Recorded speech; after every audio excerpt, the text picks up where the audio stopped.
quality title race of all time, but coming out on top again in the Premier League, Manchester City.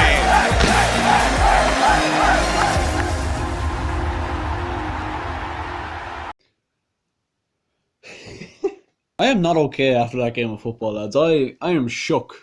I am shook is how I feel right now. I don't know how much editing is going to go into this video. It's going to be kind of just what I'm thinking after that game of football, because there's a lot going through my head. Obviously, you'll know the match I'm talking about by the title. And if you're following the channel, you'll know I'm a big Chelsea fan. Been a Chelsea fan all my life. So you'll know which game I'm talking about.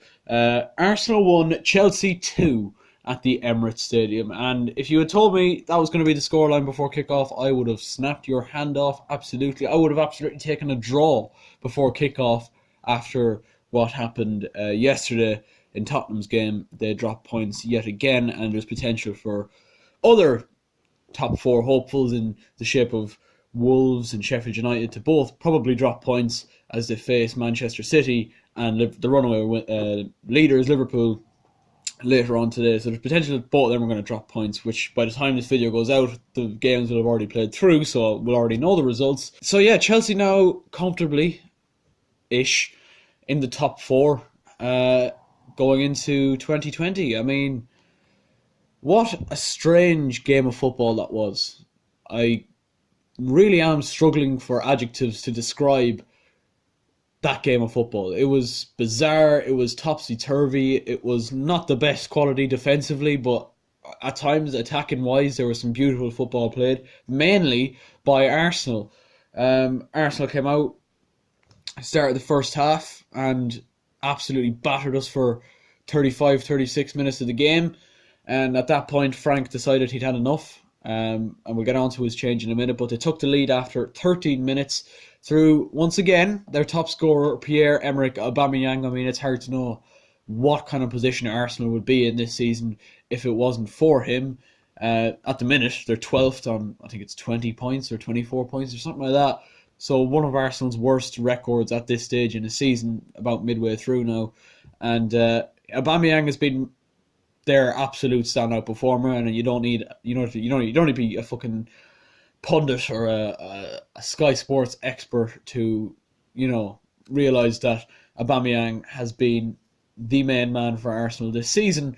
But it was his goal after some not great defending, let's be honest, from the corner. Callum Chambers gets ahead of Tomori at the near post, nods it down, and Aubameyang capitalises upon some just absolutely bang average defending from Emerson. Not for the first time from him in the last couple of games. Ever since I put him in that top 5 video, he's gone and proven me wrong with what I said about him in that video. But yeah, Aubameyang gave him the lead, and from that point onwards, up until the 35th, 36th minute, Arsenal dominated. And I'll talk about that change that Frank made now. It takes a ballsy manager, and Sky Sports mentioned it about Jose Mourinho. He's done it on a couple of occasions with pretty much every club he's been to. He's not even been at Tottenham 3 months yet, and he's already done that. He took off Eric Dyer in, I believe it was a Champions League game against Olympiacos after 20 odd minutes.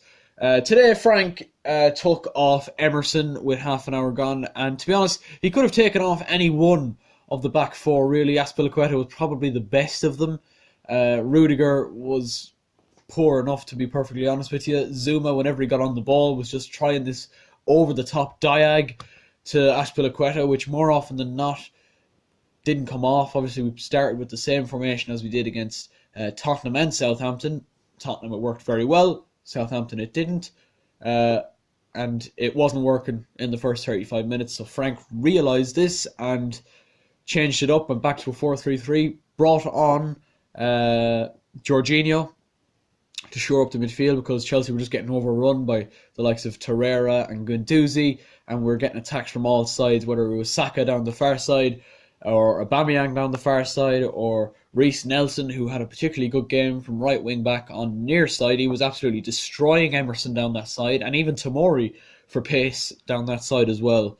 So Frank needed to make the change, decided to bring on the extra man in midfield, and it looked to be a stroke of genius, because from that moment on, Chelsea had a lot more control of the ball, looked a lot more calm on it, and you're going to get that when Jorginho comes onto the pitch, though. There's always going to be people who question him. I questioned him a lot at the start of the year, whether or not he was what Chelsea needed, and was he the suitable replacement for Cesc Fabregas. There's still questions people ask of, he still doesn't be that adventurous with his passes. Obviously, he has done quite a lot to change that this season. But if anything, one thing Jorginho does do is shore up the midfield, and that is what he did.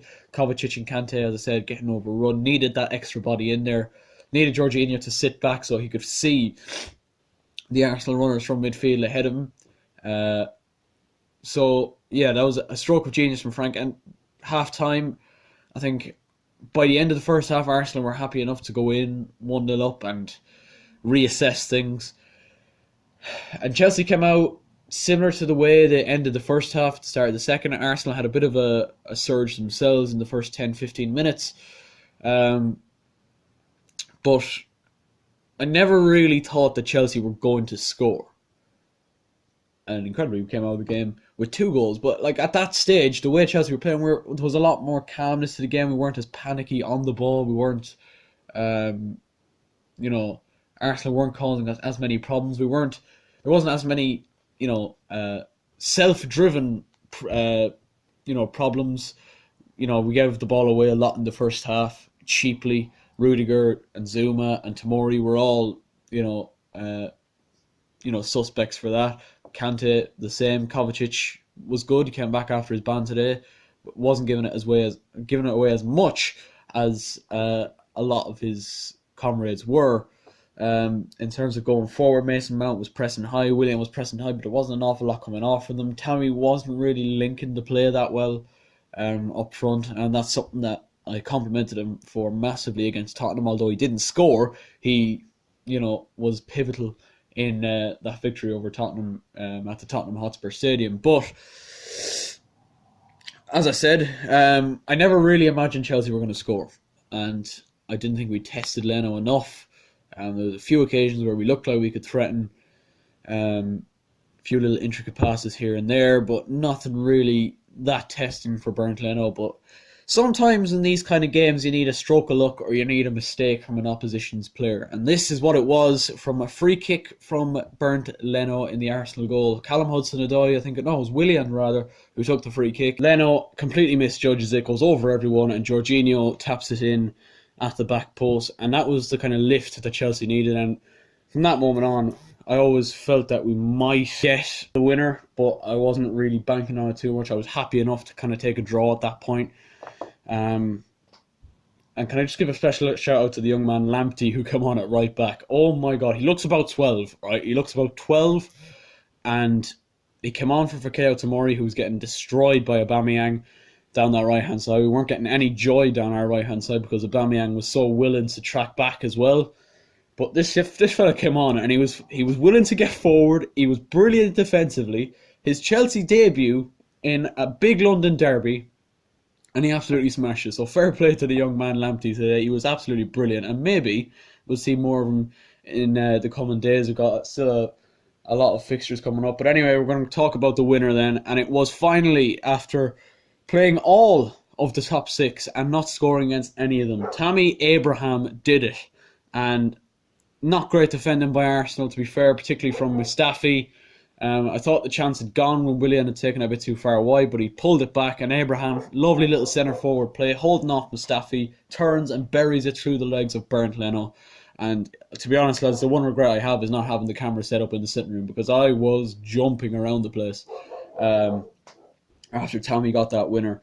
Incredible moments. Finally getting a goal against the top 6. And it was probably one of his worst performances today against the top 6 side. He wasn't on it at all today, Tammy Abraham. And when I seen the Arsenal back 4 before kickoff, I said it to my dad. I was like, there's no way Tammy's not going to score today. You had Maitland-Niles, you had Chambers, Louise, and Saka.